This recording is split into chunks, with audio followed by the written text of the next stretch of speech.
பெண்களுக்குரிய தனியா எண் இருக்கு, அதுவும் பண்ணலாம். காவலன் ஆப் இருக்கு.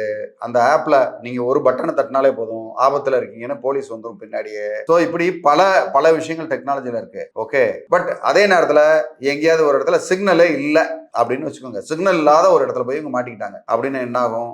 எமர்ஜென்சி எண்ணு தான். எமர்ஜென்சி எண்ணு எமர்ஜென்சியா நீங்க ஏதாவது அந்த மொபைல்லே கொடுத்துருப்பாங்க. அந்த மாதிரி எமர்ஜென்சி எண்ணுக்கு பண்ணி சேட்டலைட் மூலமா கனெக்ட் ஆகும். அதுவும் நார்மலா நம்ம கனெக்ட் பண்ணும்போது நார்மலா 100 போட்டாலே சமயத்துல காவல் உதவி தேவைப்பட்டா அழைங்க அப்படின்னு சொல்லி அதுவே 10 நிமிஷம் நம்ம எழுத்துக்கிட்டு இருக்கோம். ஸோ இந்த மாதிரி சின்ன சின்ன குளறுபடிகள்லாம் இருக்க தான் செய்யுது. சின்ன சின்ன குளறுபடிகளை இவங்க பதட்டத்துல பயந்துருவாங்க. பட் ஆபத்துன்னு வந்தா நம்ம அதை புத்திசாலித்தனமா எதிர்கொண்டு ஒரு ஒரு போலீஸை வந்து அழைக்கிறது தான் வந்து நன்மை தருமே தவிர தனியா நின்று போராடி ஜெயிச்சிடலாம், பேசி பார்த்துக்கலாம் அப்படின்றது செய்யக்கூடாது. அதுக்கு முயற்சியே செய்யக்கூடாது.